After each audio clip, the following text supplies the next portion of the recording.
Hello, right there. It's an exciting episode of Nigerians Abroad, the day of our Lord Jesus Christ, and it's an opportunity for me to bring you, an exciting episode of Nigerians Abroad. As you may be aware, with Nigerians Abroad, we are inspiring generations, and it's generation after generation. We just want to change the narrative and throw a spotlight on the positive impacts Nigerians are making abroad. Today I have a wonderful guest for you, and then she is into fashion. She's the person of Esther Syl with the fashion brand Mona Lisa da Silva Couture. Having heard of Ghana, Nigeria, and the Jollof Challenge, today we're going to be talking a bit about Ghana, Nigeria, but it is the fashion challenge because she's into fashion, and we have to talk some Nigerian Ghana fashion. My guest is Esther Syl. Thank you very much for having me. How are you? I'm good. I'm so privileged to be here. You're the first person I'm asking how are you on the show. I mean, viewers could attest to that. Wow. Let me ask you this. You've heard of first ladies, right? Yeah. How would you feel if you be a first lady? Well, I've always had that as a dream. Growing up as a girl child, to be treated as such, But we're getting there. We're getting there. Yes. Of course, maybe we are there. Because with a singular honor and on behalf of all viewers, the entire team, I just want to announce to you that you are our first lady on Nigerians Abroad. I mean, you're the first woman we are having an interview with on Nigerians Abroad. Wow. And it's so exciting. So I have to, ask my first lady, how are you? I'm so overwhelmed and happy. And I know that after you, we're going to have other women, wonderful women who are living an impactful life in the diaspora, Nigerian women for that matter, come on the show. We're going to engage them also to inspire generations and most importantly, women. As a young woman, what moved you to leave the comfort of your home country, Nigeria? There are hundreds of women who also want to leave their country in search of greener pastures elsewhere or something to chase their dream. What moved you? Okay, I have to start by saying that I didn't just leave as in wanting to, chase greener pastures outside my country or stuff. Mona Lisa was established some years ago, I think in the year 2007. Okay. All right. Back home in Nigeria, and it was doing quite okay. Like I was getting all the the hypes, the accolades, the customers, the celebrities, they were all there.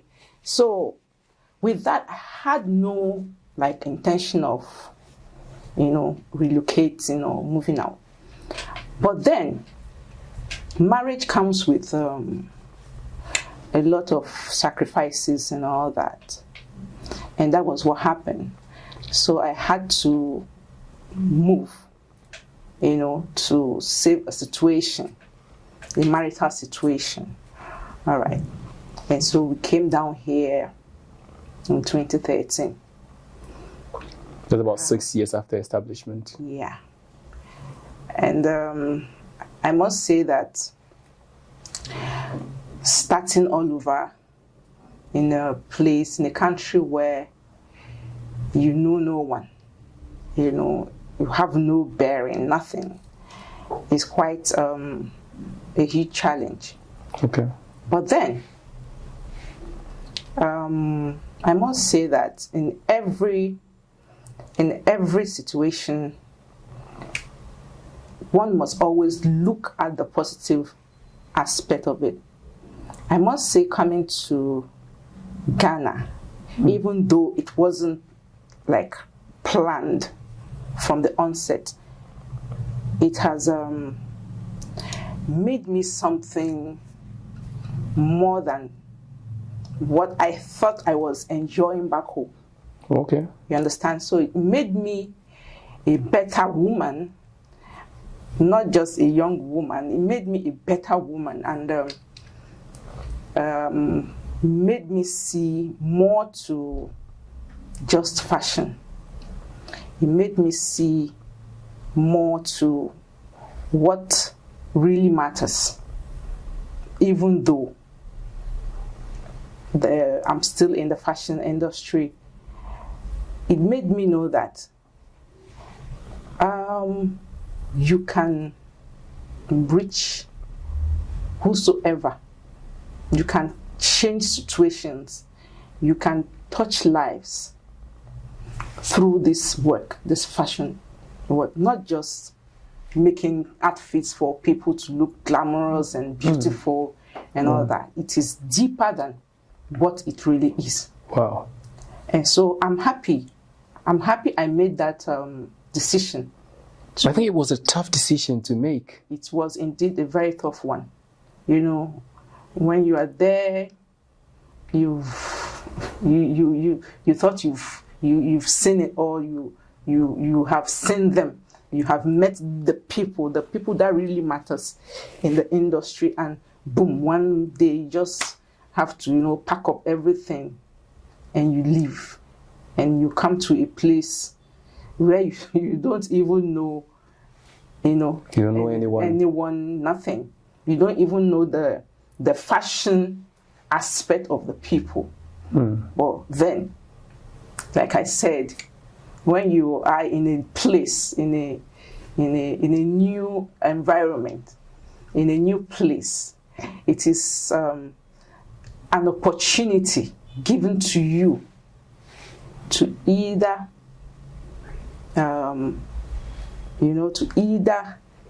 change stuff positively, or you mar them. Okay, so let's talk about the transition some 11 years ago in 2013 when you came, how you were able to transition yourself from that woman who was living that good life. You were at the peak. I mean, you had achieved it all. As you mentioned, that celebrities were coming to you, were making outfits for them, and then you see them, wear them, love them. But you come and then you have to start from the very beginning, that transition. Yeah, it's a good thing we're talking about this in this place today, this platform. It's something I would do on my own if given the opportunity, but thank God I have it today. It wasn't easy. Coming here, I remember where the first place I stayed was somewhere in North Kaneshi, the Swan Lake area. Okay.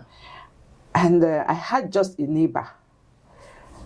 She works with EcoBank. So she was quite a lovely lady, and she kind of tried to, you know, make me know, like, acclimatize myself to the place. So she kind of helped me. I make stuffs for her. She wears them to the office, you know, she tells people about me. And she gave me few clients that I started working with. At that time, you were working from home? Yeah, from my bedroom. Okay. So, at a point, you know, getting these clients in drops like that, and you need to, like, support the family, wasn't really enough. So I had to, you know, drop everything again and go work for someone. Like they call it the work and pay. Yeah, work and pay. Good. So I got paid every week.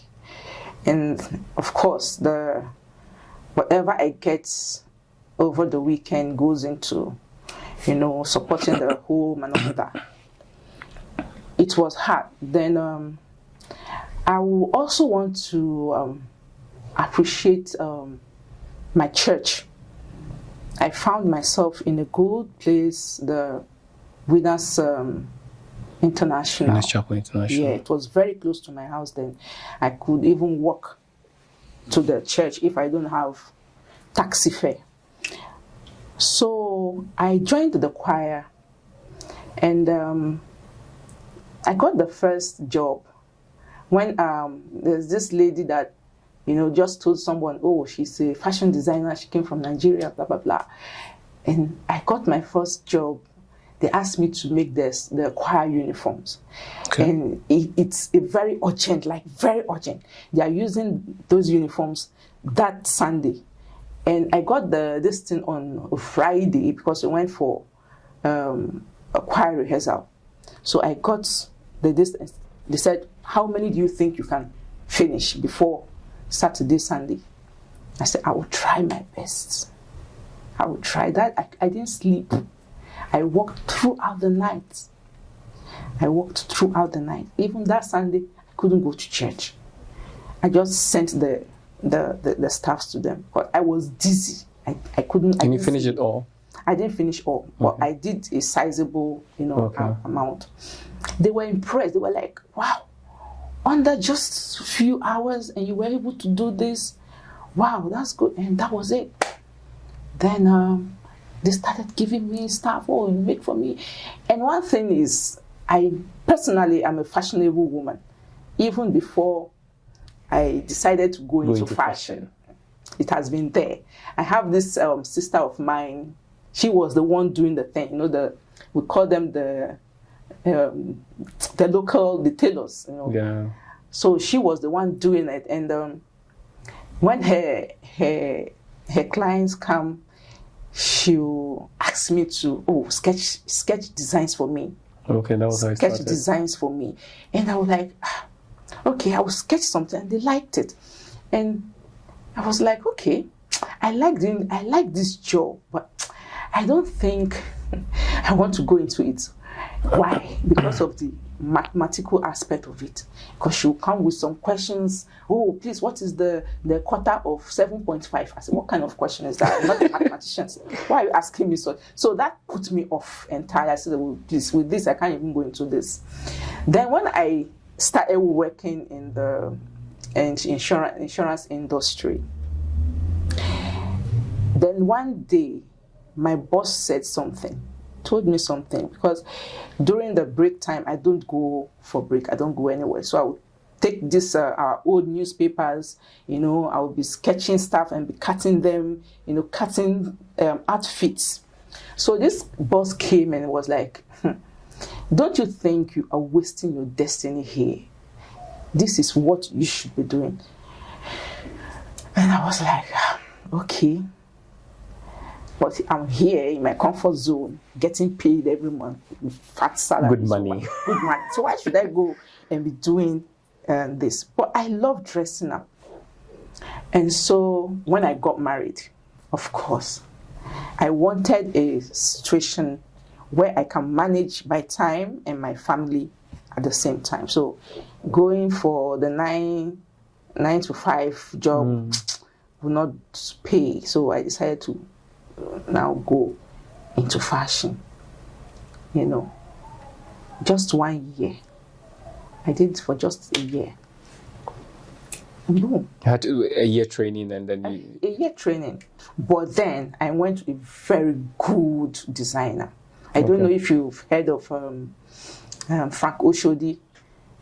You know the Miss World. Okay. The first Nigerian Miss World, Agbani Darego. He designed the dress for the lady that won Miss World. So, and he stays close to where we live. So I decided I'm going there to train. And I did for a year. And when I came out, my story started. The story started. People were choosing you. Yes. And choose me. And from that woman who was on top of the game back in Nigeria, you come, and then with all humility, you start from your bedroom. Yeah. I mean, I just want people, today it's like we're having a lesson. We are inspiring people. Yeah. because somebody wants to start something and doesn't know where to start from, needs a whole big shop, whole big mansion, but she started from the bedroom. And then at a point you realize that no, I have to do something, some more. I need money to keep family. You let me say you stoop low and then you go to do work and pay from a celebrity fashion designer. How are you picking lessons from this? This is Nigerians Abroad. Yeah. And it was that challenging, but the church helped you. Yeah. And then you also helped yourself, most importantly.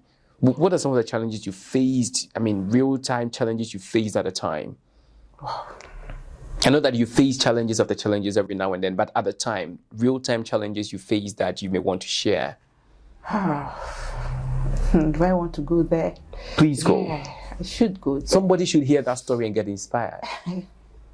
I should go there. Okay.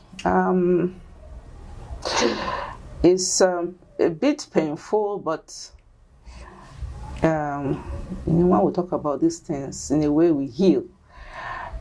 And yeah, marriage was one thing.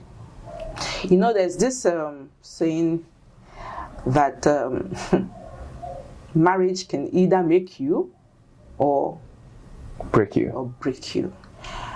Mine decided to go down that way. But it didn't start here in Ghana, but it started back home. But I thought maybe coming to Ghana would give us, a new whole lot of fresh air. We'll have to sacrifice. Let's make this work. Let's try and make it work. We came here, it was like going from bad to worse. With the kind of job that you do, you need all the calmness, all the stillness, because as a creative person, you need a quiet corner where you sit down to, unleash those things that, are up there. But when you are in a situation where the environment is not friendly, not conducive at all, you see yourself depreciating. You are no longer creative. You become just ordinary. You do ordinary stuff. Those ideas, those designs that, comes to you all the time. The inspiration is not there anymore. Disappears. No, you start doing just the regular, what every other person does. And yeah, we'll say the most challenging for me was my marriage. I think, my marriage was the most challenging for me. And I will also say, like I said the first time, in every situation, you try to see the positive side of it. Try to see the positive side of it. So I keep asking myself, what if I had stayed? What if I had stayed and tried to make this work, this marriage work? Will I still be Mona Lisa da Silva? Or by now I will be some trader in the market or doing something different, But yeah, in all, I still see the positive side of it. Okay. Yeah. As a Nigerian who had moved to Ghana newly, the environment, the people around you, as much as you had one neighbor who was quite nice to you and then helped you out so that you could acclimatize yourself with the whole new environment you find yourself in. What are some of the challenges that you also faced? The language. I faced a whole lot. And then, sorry to say, maybe it was the set of people that I met then. Okay, so I cannot generalize it. The Ghanaian women, they have their one way of doing stuff, you know. So when you bring up a certain different pattern or way of doing something, they kind of we don't want it that way. I remember the first time I made the skirt and the top for an elderly Ghanaian woman. She was like, no, you have spoiled my fabric, you have spoiled my material, I was shocked. I was like, what have I done? What have I done? You say, you spoiled my cloth, you spoiled it. I said, how? You wanted a slit and the cover and the panel skirt, and I've done it. He said, no. In Ghana here, you don't cut. There's a way we do it, so that after wearing it for some years, you can open and do something with the fabric. I said, okay. We don't do that now. Please, this is what I know. Okay. I was like, well, you try. This looks very good on you. Okay, can you go wear a sample of that? I think her issue was the fact that she cannot recycle or upcycle the whole fabric again. Just, can you go put on something that looks like what you want? And when she brought it, I was like, gosh, then I have a lot to learn. So I calmly told her, okay, ma'am, I understand you. This is nice, but this is the modern way of making this kind of skirt, and it looks perfect on you. Okay, if you want me to go get a third party to come see, and she said, yeah, go and bring. I called a neighbor downstairs. Please, can you come and see this outfit on Mama? And when she came, you know, she spoke the language. Oh, this. And Mama was calm, and she took her stuff and left. And that is the challenges I've been facing. Okay, you know? People not understanding. Yeah, I mean, your way of doing things. The different way. The different way of doing things. Yes. Okay. All right. And now you can speak some Chi already because you're already saying F. Yeah. I hope now you are well settled in Ghana. Yeah, I'm settled, but I'm still going. You're settled and still going. I hope you're getting inspired already. Just stay here. We'll go for a break and then we'll come back. And then Mona Lisa da Silva, CEO, is here with us on Nigerians Abroad.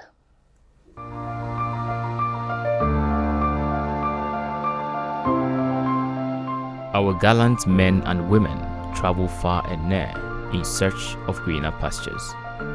Many stories are told of them, full of lies or less truth. But a new era is here for us to tell our own stories, full and not in parts, in truth and not in lies. An opportunity to add our voices to the developmental discourse of our own motherland, even from the diaspora. A dedicated platform for Nigerians living in the diaspora and making their motherland proud. So join us on Nigerians Abroad, inspiring generations.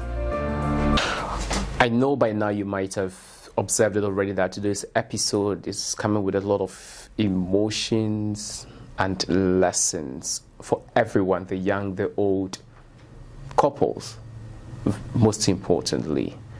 We have here Esther Syl, the creative director or CEO for Mona Lisa da Silva Couture. She moved from Nigeria to Ghana 6 years after establishing her business as a fashion designer and then becoming a celebrity fashion designer. She will mention some of the celebrities that she's had to work for or work with over the period, even before she moved to Ghana, and then submitted herself to the change, to the new environment, so that even at a point she had to become or go into this work and pay. I mean, as the ordinary dressmaker would do, just so she can keep her family together. This is Nigerians Abroad, and we have a story that is being shared. Stay here, learn the lessons from it, and get inspired, because we are here to inspire generations. So, Madam Silva, let's start with some of the celebrities that you've had to work with even before you moved to Ghana. Okay. I don't know if you know Dinrele, the crazy Nigeria, what is this blogger or what? Okay. Dinrele is there. We have Lola Sean. She's also a magazine distant executive producer. Then we'll have what's her name? This comedian. Oh my God, these names have gone off. But then the one that was more significant is the I don't know, the Peugeot. I don't know what you call it here. Is it Peugeot or Peugeot? It's a car brand. Okay, Peugeot. Peugeot. Okay. So they normally hold the yearly auto fair. Okay. In Nigeria then, and I happen to be one of the designers that, you know, showcase her designs alongside the cars that they are unfolding. Wow. So it was a huge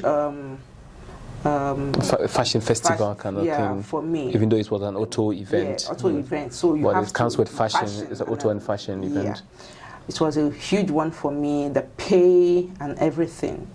And I just did it for like 2 years.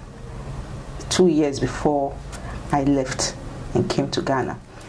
Then talking about celebrities, oh God, why am I forgetting their names?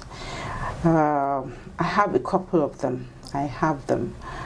Sheyi Law, you know, AY, the wives, good. Not the guys, the wives. Okay. Okay. There's this Nigeria democracy. There is a pageant. It's a beauty pageant. Nigerian Democracy Day. So I also is part of that organization. Like we are all the part of the organizing team, and so many others. So I've forgotten. Yeah, I mean it's been years, so over a decade. So most definitely it may escape you. But I just wanted people should know that this is a truth that you're sharing with them.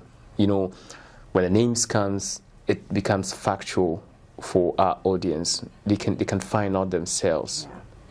We are speaking with a very big woman, and now she's in Ghana and living a good life in Ghana, making a lot of impact, impacting lives through fashion. You mentioned that earlier. Yeah. Talk to us about it. How are you impacting lives through fashion? Okay. We started something in 2019, okay, before the lockdown. That was to take off in 2020, and that is Fashion for Living. It's a charity runway, okay, where we bring in various fashion designers, you know, then sell tickets over a period of time. Then the proceed is aimed at helping with the schools in the villages. Okay. There was this school that we took interest in.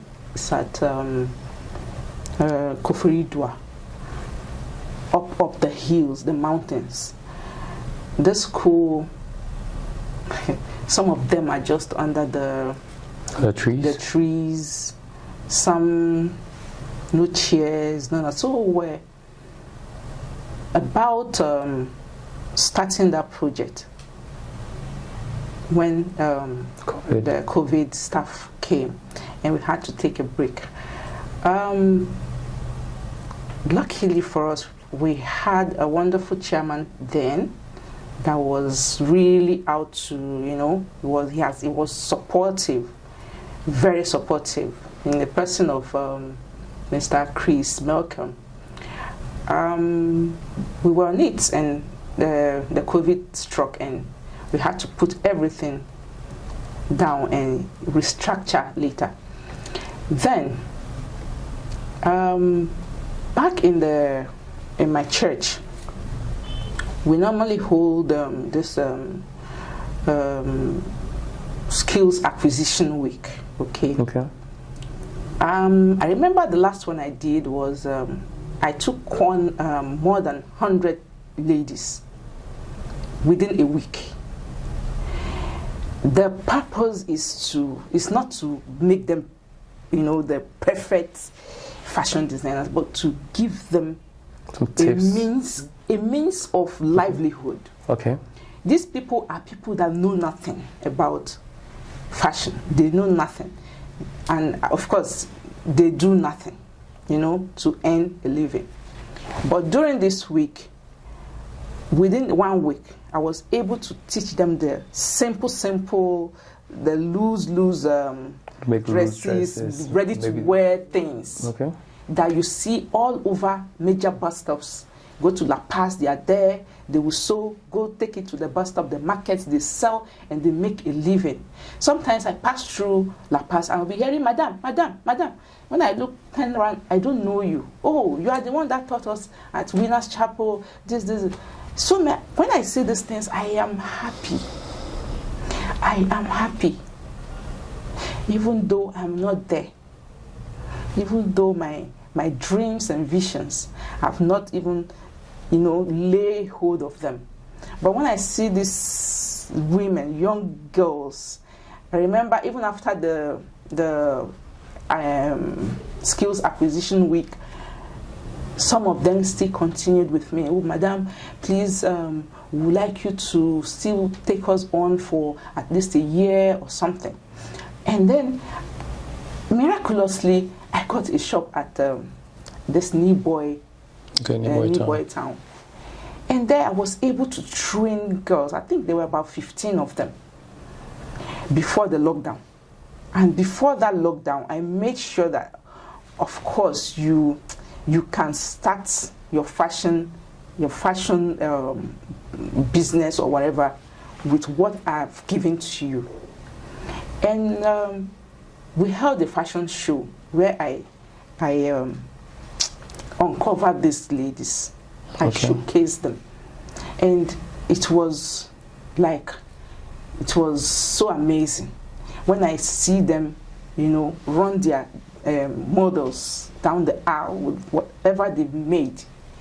It gives me joy. Today they call me, oh, Auntie, oh, I'm so grateful. I can't stop saying thank you because you have put food on our tables.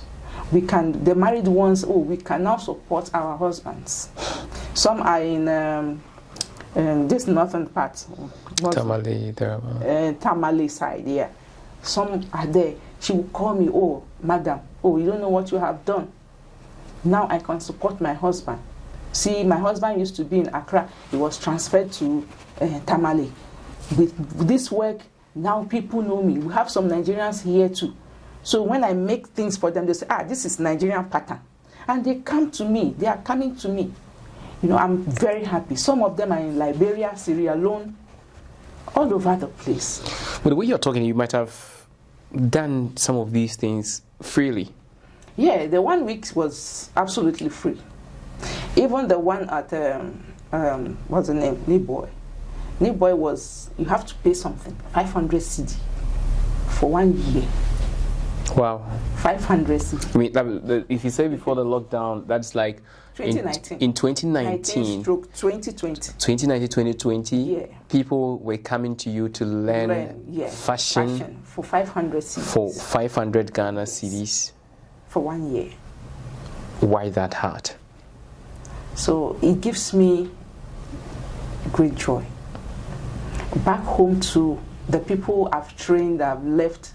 Today I see them, they have their big fashion outfits, For them, they think that, oh, Auntie, you are doing great. You are there. But I don't tell my stories to them because it will break them. It will break their heart. You know, because I'm someone they look up to. And now I am there. And now you are doing greater. I'm doing greater by God's grace. They think you are doing great, but now you are doing greater. Greater, yeah. Yes, because Yeah, I mean, touching lives, Yeah. it's too much. Because Yeah. I wonder, when we were sharing a story about this Fashion for Living project, I was wondering, let's face reality. We are in a country where a lot of Ghanaians, especially when it comes to traders, stand up against Nigerians who are doing business or same business with them in this country.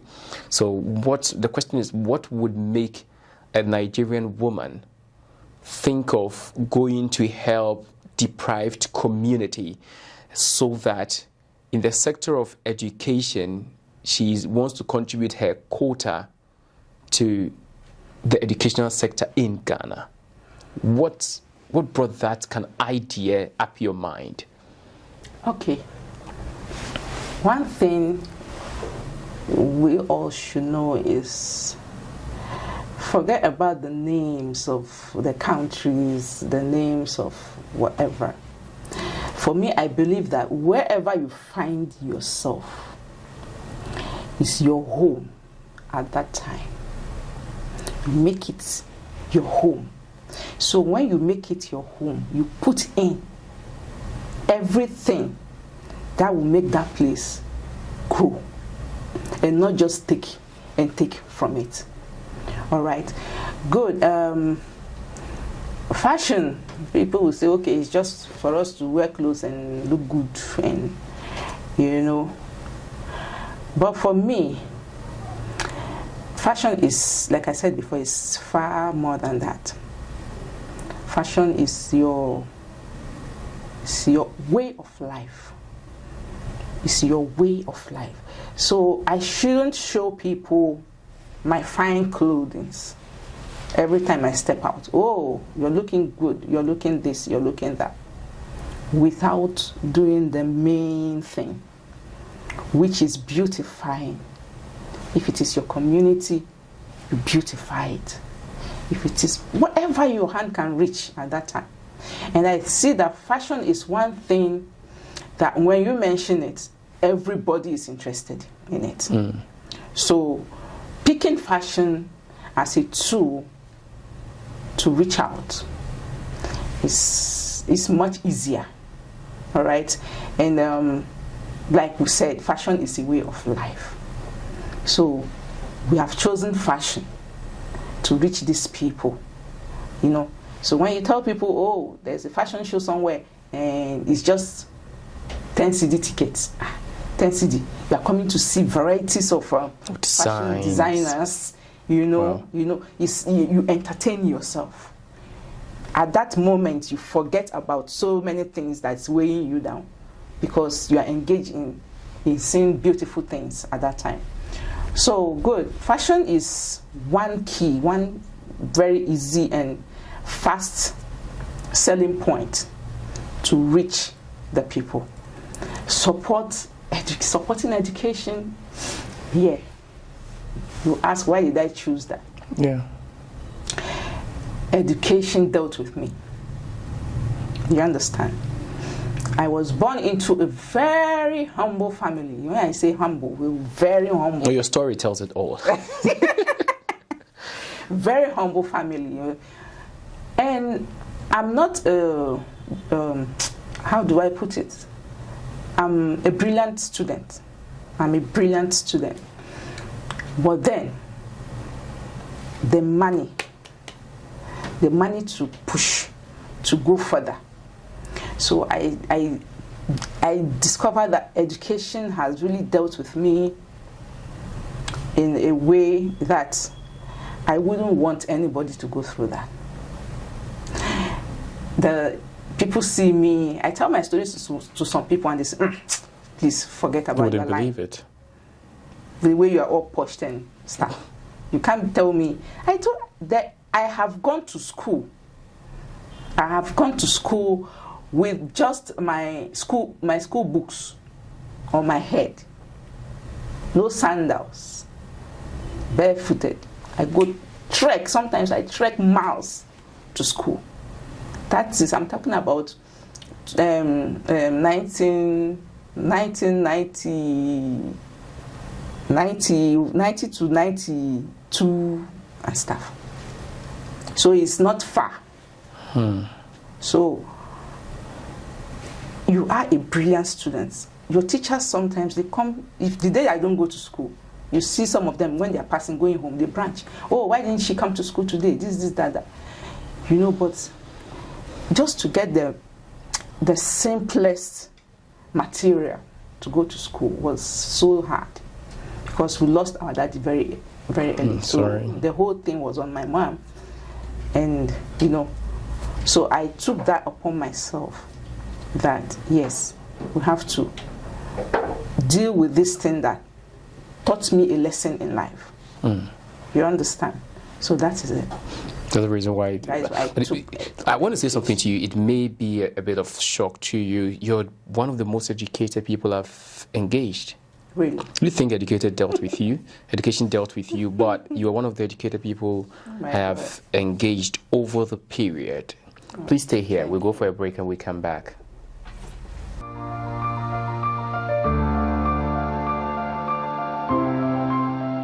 Our gallant men and women travel far and near in search of greener pastures. Many stories are told of them, full of lies or less truth. But a new era is here for us to tell our own stories, full and not in parts, in truth and not in lies. An opportunity to add our voices to the developmental discourse of our own motherland, even from the diaspora. A dedicated platform for Nigerians living in the diaspora and making their motherland proud. So join us on Nigerians Abroad, inspiring generations. Thank you for staying with us all through the break. This is Nigerians Abroad. I'm Kofi Upon Orchard. Kindly make sure you subscribe to this channel, to our YouTube channel. Watch our videos, like them, share them, and do well to leave your comments. We love them. We want to read them. We want to see what you think about what we're doing. Share your ideas, share your views with us. Leave it all in the comment section. Thank you very much for doing that for us. My guest today is Esther Syl. She is the creative director and CEO for Mona Lisa da Silva Couture. This is fashion. Let's now ask this question. Esther, Madam Esther, Ghana, Nigerian fashion. I mean, you have tasted fashion in Nigeria. You have tasted fashion now in Ghana. Which one would you go for? Don't put me there. You're putting me at a spot. No, which one would you go for? But we all know. When it comes to... I don't know. I'm asking you. I want to know. That's why I'm asking you. Please, don't do this. But if you want to know, I think with all this... with all due respect? With all due respect, my Ghanaian ladies, I'm not here to put anybody down or anything. In fact, there is no competition. You all are doing well, but I will go for Nigeria. Wow. Yeah, Nigerians are, you know, they are fashionable. They are male, female, children. Everybody is just up there trying to outdo the other when it comes to fashion. You know, I think the main reason for this is every weekend party. Nigerians like enjoyment. Oh, yeah. So the fashion evolves. Yeah. Evolves. And yeah, Nigeria for me. All right, that's fine. Ghanaians are doing well. They are doing well. All right, yeah. So it ends there. Now let's go into business. How is business in Ghana? Oh, so far so good. So far so good. I thought I was enjoying myself back there.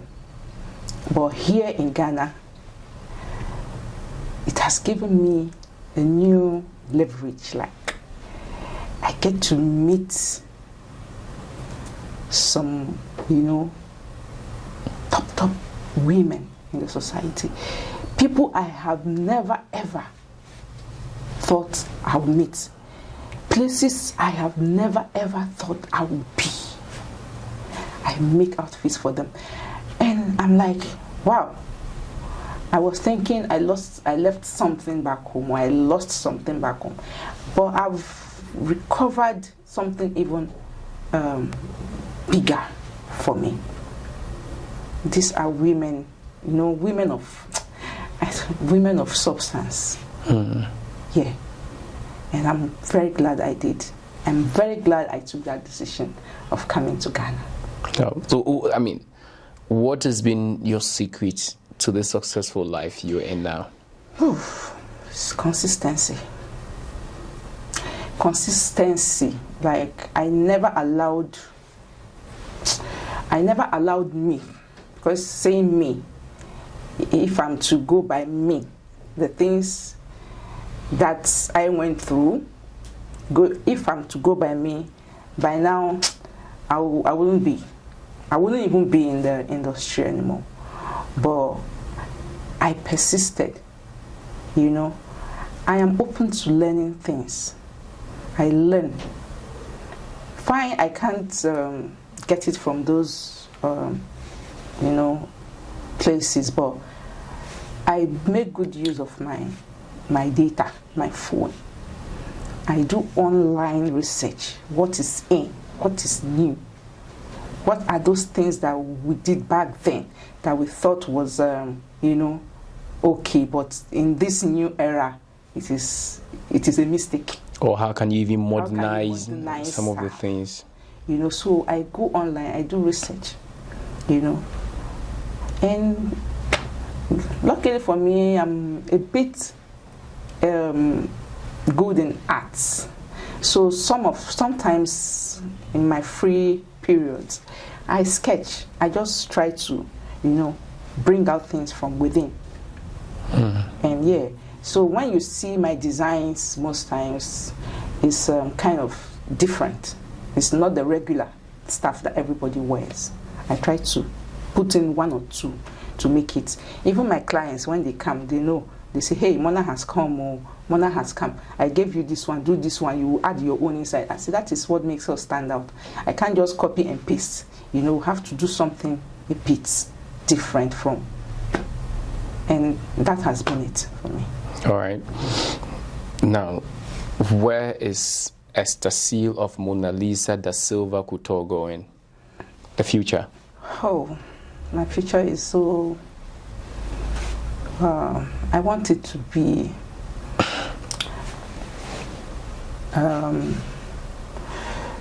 something that will never go away, even when I'm gone. Okay, just like you have your top designers, the Louis Vuitton, blah, and all of them. I want to be a household name, not just for the rich, for everybody, the poor mostly, because sometimes these people, they say, oh, we cannot afford. We can't afford to look good. If you can't afford Louis Vuitton, you can afford Mona Lisa da Silva. Simple. That's just it. So just make everybody look good. That is just the key. Okay, all right. But Esther, why choose the name Mona Lisa da Silva? That question has been asked like this is the 10th You could have done Esther da Silva Couture.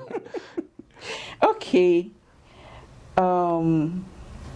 There's this actress in Nigeria. Her name is Mona Lisa da Silva. Okay. She has been my role model.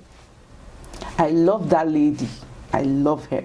Yeah. So it's more or less like the name Mona Lisa da Silva. Aside from you having a role model of Mona Lisa in Mona Lisa da Silva, the marketability and the meaning of the name.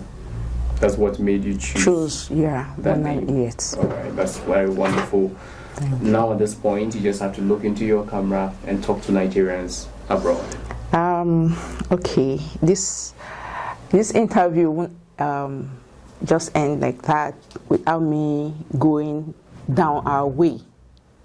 So I'll be talking to you with our local pidgin English. Okay. So my people, thank you for watching in. Like you have all heard, Ghana na better place. Ghana do me well, and I'm sure say it go do you well. If only you go calm down, get something doing, stay away from all these things where they give us bad names. You know, if they pay me, maybe say if I enter market, the moment I open my mouth to talk, say Nigerian woman, that stigma make it come off our body. I want we be say when every place where we they enter, make we be somebody's people where people they want to mix with, they want to reckon with. Start from anywhere. No wait till you get all the money in this world before you start something. Somebody will not get to work, now they disrespect.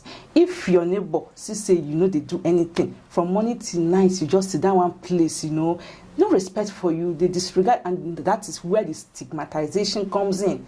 So my dear, get something doing, make us proud, be that strong woman, be that strong man out there, make Nigeria proud and make Ghana proud as well. Ghana has been good to us. Aiko. All right, Aiko, it's a very big thank you to you. Esther Syl of Mona Lisa da Silva Couture. She's a wonderful woman. We've had quite an engagement with her. This conversation has been so beautiful, so inspiring, so educating, so motivating. And above all, it's quite emotional. It was quite emotional from the beginning, but the whole thing is that she is a very happy soul. This is Nigerians Abroad. I am Kofi Opon-Otri. Kindly do well to subscribe to this channel, the Africa Network Television channel. Please watch our videos, share them, like them, and leave your comments behind. This is Nigerians Abroad, and we are inspiring generations. Stay here for more always.